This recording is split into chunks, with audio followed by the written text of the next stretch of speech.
Salute to Joy Stuckey. Shout out to my newest subscriber, Joy Black the General.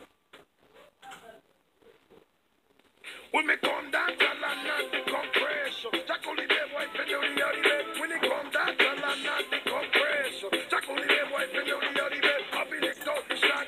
What them attack? Get your rock back. Make a respond the back. If I attack, you talk. Murder you again. If you not test it, you want to catch it. I be licking out. What them a talk about? When me come and dance, I'll let them up and rip it up. Me say, Jack on up the drum it up. Me say, run them up the yard it up. Me say, live like a 12 pump. Me say, I test this, you wanna get down. So when me come down, tell her not the compression. Jack only the boy for the yard bed. When it come down, tell her not the compression. Jack only the boy, you better not test gunshot. Light up big bomb in a fight for us glad. So what them a talk about, and them a get shot. So you see them a talk about if they come back. Jack a the man in a fight for us glad. So when they dance, boy, you know they can't start. So with them a test, boy, you know they can't stop. Jack a the baby that know they come proper. Who them fear, Jack a the vampire. Look at me skin, boy, me come from the fire. When they chant this, boy, you know they find danger. With them a shop like a machete later. Me tell me better recognize them, me say. What them a talk about? Me say. Jack on up the strum it up. Me say. Live like a 12 pump. Me say. Salute. How y'all doing? My name is Derek Williams. Where in the heck is Greenville, Mississippi, you may ask? Greenville, Mississippi is the county seat in Washington County, Northwest Mississippi. Greenville, Mississippi, what can I say? I am the beloved son, I'm the native son of that beloved town in Northwest Mississippi. And of course, I'm just one boy in the comment section on YouTube. The title of this presentation will be called, Do You Remember? Now, today was a really big news day, as I'm sure most of y'all know. We had, of course, the judge getting triggered by a post that my man Roger Stone put up. So now she want to try to scold him in front of the world. They ain't gonna be hitting on nothing. That boy been rolling thick for 40 years. You ain't gonna be able to touch this boy. He got his ducks in a row. And to me, that's something that, as long as you got your ducks in a row, you may not like the person, but you got to respect them for being on their A game. And that boy is, from what I see. So, Miss Pruitt, good luck. All right. And the second news item, obviously, is the Smollett boy in Chicago. Like I said in a previous video, that the minute that boy said that he was going out to get a Subway sandwich at 2 in the morning, that dog just ain't hunt for me. Now, I did find out that they said, a guy in the comment section told me that if you Googled it, that there are some Subway franchises that are open late. But as I said in my video on yesterday, the exception proves the rule. When you tell somebody something that outlandish, again, that dog just don't hunt. But I wanted to bring up two news stories. That one is fairly recent and one is just about 3 decades old. And in the song Talking All That Jazz by Stetsasonic, they said the line that went something, I know I'm cutting it up, but it was in regards to history. And he said we had to keep it in our remembrance, because if we would not, people would have forgot. What I wanted to bring to your attention, there was a story in 1987, and the young lady, actually, she's gone down in infamy, and the man that was in her corner, he's gone on to parlay that controversy into becoming a millionaire, a civil rights icon, which I don't understand. And he's also a certified government informant. That man's name is the Right Reverend Al Sharpton, and the young lady goes by the name of Tawana Brawley. This is Tawana Brawley. Her picture in 1987, and that fat boy with the James Brown perm is the Reverend Al Sharpton, plus 248 pounds. All right, and I just want to read you an article here. This is from NPR. It don't get no more liberal than that. any story, any news outlet will do, because they pretty much all are in alignment. Uh, 15 years later, Tawana Brawley has paid 1% of her penalty. All right. It was 1987 when a black teenager, Tawana Brawley, said she had been raped and kidnapped by a group of white men in Dutchess County, New York. Her story of being attacked, scrawled with racial slurs, smeared with feces, and left beside a road wrapped in a plastic bag, made front pages across the nation, especially after the Reverend Al Sharpton took up her case. Now, I should tell you, I was 20 years old at this time in 1987, and I had never knew who Al Sharpton was. I just saw this fat boy with a James Brown Jerry curl. Who would have knew he would have took off after this? But y'all know the story, and that's exactly what happened with him.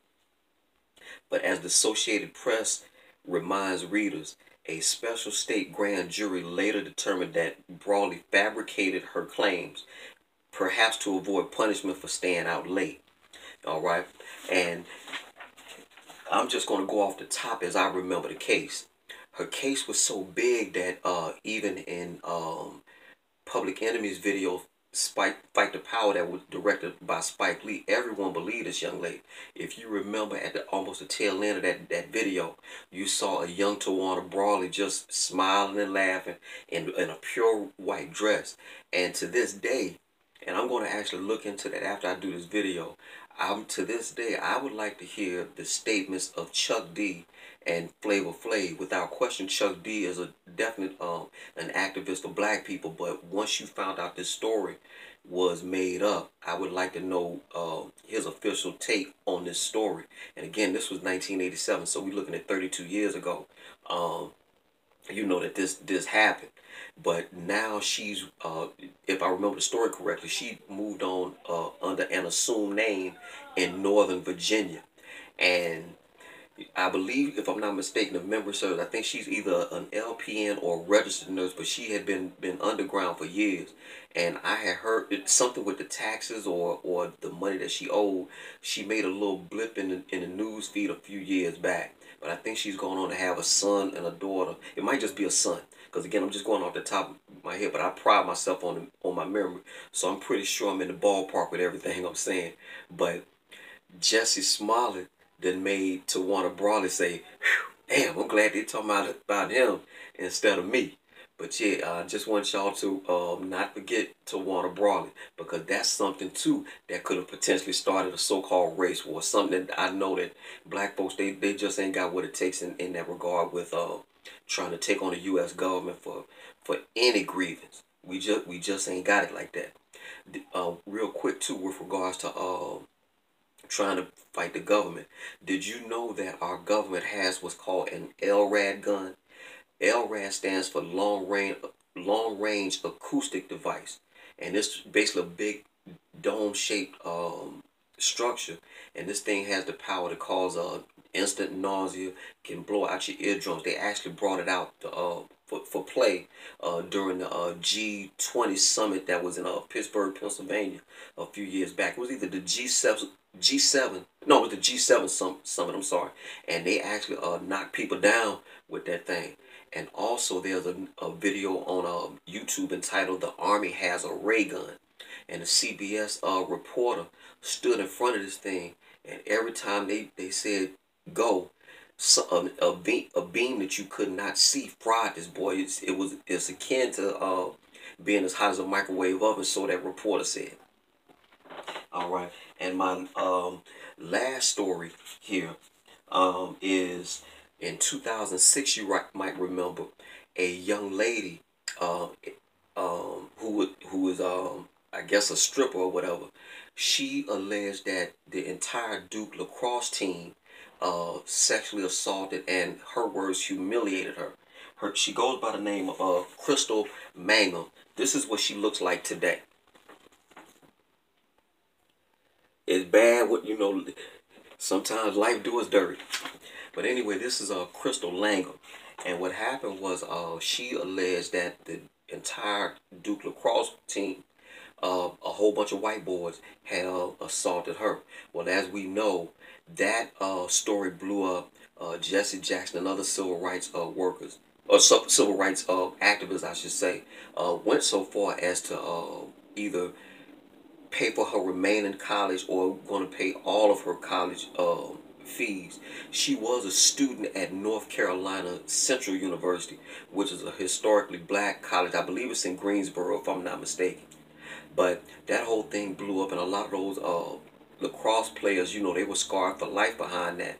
Nothing came of it, but because the news pushed it right away, everyone got in their feelings, and we got to stop this all this sexual assault of black women. Well, black women, sadly, some of them lie too, and it should be called on the carpet when they do that. All right. So that's all I wanted to say with regards to the "Do You Remember" segment of my presentation. This last couple minutes, I'm gonna close with this. Funny thing, today I saw a video where I was featured. To me, self-deprecation or dissing yourself is actually fun. It's funny to me, But it's some fat boy. I call him pork chop because he is. He wears these glasses that's so thick you can't tell if he's looking at you or if the glasses is foggy. But he goes by the name of Real G's TV. And this is I've been doing battle with him in his own comment section, smacking him around. I should tell you, he's done a couple of, I guess, a parody videos or whatever. If you want to go on YouTube, you can go on his channel, get his farm animal some love, cause that's what he is. He ain't nothing but a donkey. So I call him the farm animal, aka pork chop. And he did a couple of parodies of. So you can just look into YouTube, Real G's TV, Little Daryl. So I don't know how I look like. I don't even know what Little Daryl is, but let him tell it. And also, he did a live today where I called in. It's about 40 minutes long, but you can just skip through to the 31-minute mark of the video, and because he tried to challenge me to call in, and I did so in the same way that the maggot Sonetta hung up on me and wouldn't hear my point and loud talking. This guy did the same thing, and I didn't mean to spoil the surprise. But you can go and if you want a quick laugh, some old, like I say, this farm animal, aka pork chop.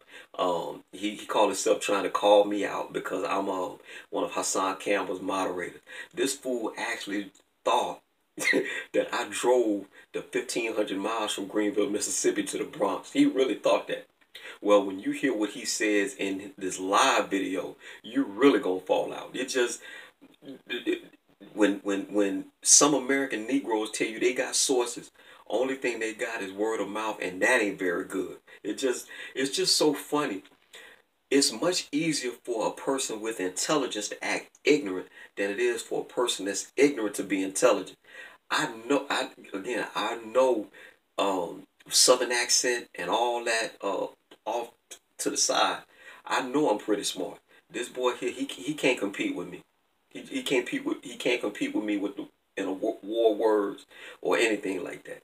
He actually wanted to make this old faggoty challenge that we take our shirts off so we can see who the fat boy. Now, when you see this farm animal, you make your own determination. Derek love pull-ups, and pull-ups save lives. I tried to impart this information onto this farm animal, but he wouldn't listen, so he got to reap the whirlwind. Looked like he got diabetes or something. I'm glad. So again, all y'all take care of yourself, except for my detractors. Greenville, Mississippi till I die. Already.